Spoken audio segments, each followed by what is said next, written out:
지금 수사 기소 분리 논란이 있는데 지금 특사경에 대해서 지휘권을 검사에게 이 특사경은 남겨놔야 되는 거 아니냐라고 하는 주장도 있고, 이걸 왜 예외로 하냐, 각 특사경에 대한 지휘권은 관련 기관장이나 아니면 관련 부처청에다가 맡기면 되지 않냐, 공무원 조직의 책임자에게. 요 논란이 있는 거예요, 그죠? 그런데 뭐 법무부는 어쨌든 이거는 비전문가들이 수사를 하는 거니까 네네. 검찰의 통제를 받아야 된다고 하는데, 저는 좀 생각이 죄송하긴 한데, 수사 경찰관, 경찰도 어차피 비전문, 그런 식의 시각이면 비전문가에게 마찬가지인데, 예를 들면 일반 모든 형사법 위반에 대해서 수사를 하는 경찰이 수사를 맡은 경찰일 뿐이지 그 수사 전문가라고 할 수는 없잖아, 그죠? 네네. 뭐 교통경찰 하다가 수사도 하고 막 그러니까. 그런데 예를 들면 지금 다른 부처에, 예를 들면 지식재단처도 그렇고 뭐 여러 군데 있는데, 환경 관련된 지방 정부들도 있고, 그 사람들도 어차피 권한이 부여되면 그 부분을 어쨌든 숙지를 해가지고 교육을 받든지 숙지를 해서 수사를 하게 되면 경찰과 다를 바가 없잖아요. 근데 왜 구조적으로 그건 검사의 지휘를 받아야 되는 거죠? 그러니까 그 행정기관의 행정작용하고 수사는 사법작용입니다. 수사라고 하는 사법작용은 궁극적으로 목적이 기소해서 처벌하는 겁니다. 그런 행정청의 행정작용, 조사작용, 조사는 좀 내용이 그 목적이 다르기 때문에 최종적으로 기소를 목적으로 하려고 하면 조사 단계에서부터 수사를 한다고 하면은 증거를 적법하게 수집해갖고 그 적법한 증거 능력을 갖춘 증거를 갖고 기소를 해야 되지 않겠습니까? 그렇기 때문에 최초 단계부터 법률 전문가의 어떤 지휘를 받지 않게 되면, 또는 조언을 받지 않게 되면은 증거 수집 단계부터 문제가 되고요. 또 법률 구성에서 굉장히 어려운 점들이 많습니다. 대개 뭐 자본시장 범죄라든가 또는 뭐 중대재해처벌법 같은 경우로 법률적 구성이 굉장히 어려운 것들이 많기 때문에 그거는 뭐 해당 그 사경에서도 요청하고 있는 게 현실입니다. 그러니까 일반 사법경찰하고 검사의 관계에서도 똑같은 문제가 발생하는데, 검사라고 해서 뭐 자본시장 전문가는 아닌 거고, 네네. 그걸 전문적으로 연구를 하면 이제 전문가가 되는 건데, 그 사법경찰을 하고 검사 관계하고, 예를 들면 지식재단처의 영업비밀이나 특허 뭐 이런 거를 조사하는 특별사법경찰하고 검사하고 관계가 왜 다르죠? 일반 사법경찰관들은 기본적으로 수사를 하고 있는 게 일상적으로 수사를 하고 있는 거 아니겠어요? 여기도 마찬가지잖아요. 일상적으로 그 해당되는 부분은 대개는 그게 다른 행정적인 업무와 같이 병행되고 있습니다. 그 과정에서 어떤 범죄의 단서를 잡는 것 아니, 그것만 전담하고 특별사법경찰이 지정이 되면 그것만 해요. 네, 전담하고 있습니다. 네, 수사만 전담하고. 원래 전담해요. 지방정부도 마찬가지. 환경 담당 특별사법경찰 그러면 그것만 해요. 근데 수사관들이요, 경찰이나 검찰의 수사관들은 계속 수사만 하지만 특별사법경찰관들이 그 직위에서 긴급하고 올라가는 게 아니고요, 일정 기간 근무하다가 딴 데로 갑니다, 대개는요. 뭐 그러긴 한데, 경찰도 굳이 따지면 교통경찰하다가 경비경찰하다가 정보경찰하다가 왔다 갔다 해요. 물론 잘 안 하죠, 전문성을 보장해 주려고. 근데 그건 논리적인 얘기는 아닌데 현실이 그렇다는 것뿐이죠. 근속 연한이 짧다는 것은 굉장히 그 수사 능력의 제한을 정도 그런 차이가 있다. 네. 어쨌든 이거는 지금 검경 수사권 분리와 관계에 대해서 꽤 복잡한 논쟁거리여서 네. 그냥 이 정도 하고, 요 수사 특사경에 대한 지휘 권한을 검찰에 줄 건지, 검찰은 통제는 하니까 뭐 영장 청구하면 영장에 대해서, 만약에 인지 수사에 대해서 통제가 필요하면 뭐 보고 정도는 할 수 있겠죠. 근데 예를 들면 금감원 같은 경우는 인지 수사를 못하게 해놨다면서요.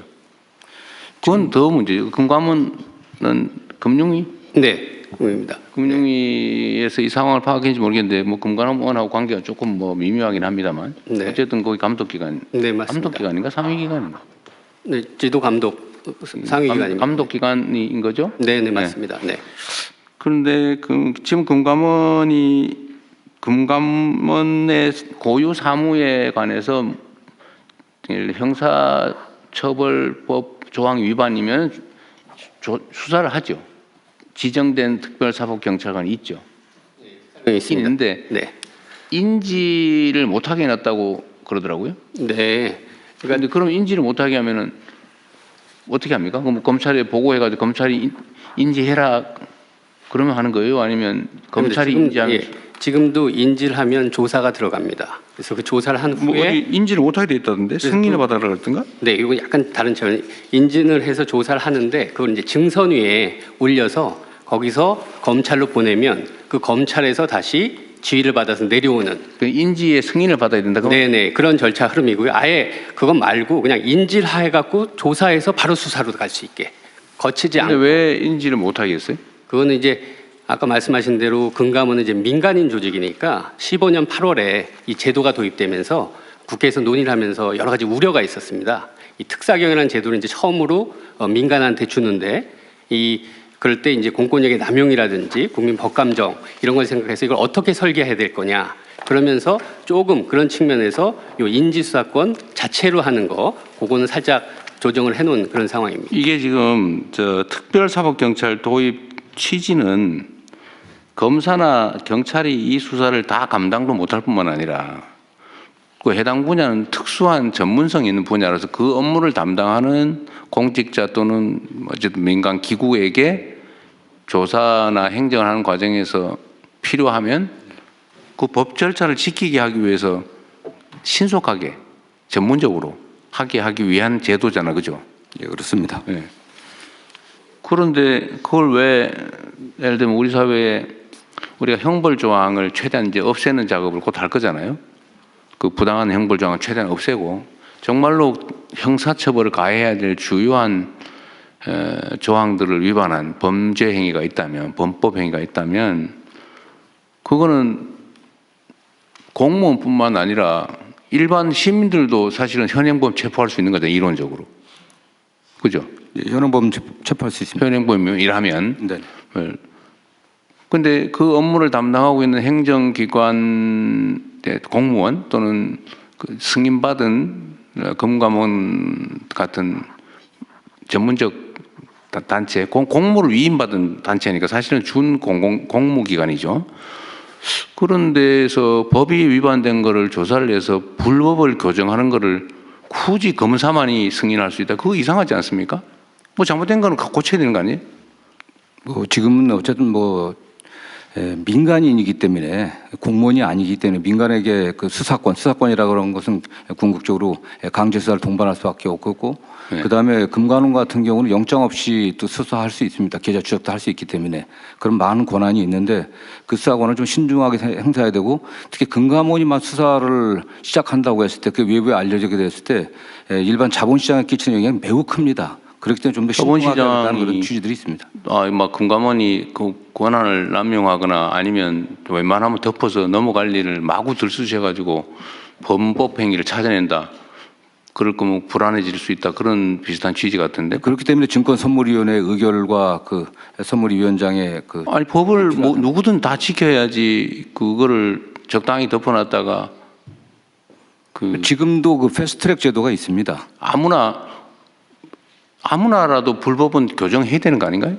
근데 민간이 나서 갖고서 직접적인 어쨌든 그 통제는 없는 적절히 하겠죠. 예를 들면 그 강제 수사는 당연히 검사만 할 수 있고 승인해야 되니까 검사가 영장 청구를 해줘야 되니까 뭐 신청한다고 되는 건 아니잖아요, 그죠?